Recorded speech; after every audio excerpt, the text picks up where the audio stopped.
জয় হিন্দ, জয় ভারত।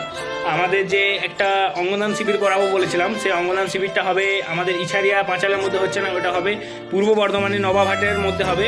আর ওটার উদ্যোগে আছে মানে ফ্ল্যাগম্যান মনুদা হিসেবে চিনি, মানে উনি আমাদের কাছে ভগবান হিসাবে, ভগবান রূপে আছেন। আর আয়োজনে ক্রান্তি ড্রাইভার অ্যাসোসিয়েশন অসংখ্য ধন্যবাদ এই ক্যাম্পটা করানোর জন্য। আর পহেলা সেপ্টেম্বর এই ক্যাম্পটা হবে, সেটা হচ্ছে নবাবহাটের মধ্যে হবে, কিন্তু পূর্ব বর্ধমান। তো সবাইকে বলবো যে আপনাদের যদি পাশাপাশি কেউ থেকে থাকে, আপনার যদি বাড়ির পাশে বা আপনি যদি কোনো মানুষকে চিনে থাকেন যে ওনার হাত পায়ের প্রয়োজন, সত্যিই প্রয়োজন, কিন্তু টাকা পয়সার জন্য কিনতে পারছে না, কিন্তু আমাদের সাথে যোগাযোগ করুন, আমরা ব্যবস্থা করে দেওয়ার চেষ্টা করব। আর পুরোটাই বিনামূল্যে, কোনো টাকা পয়সা লাগছে না।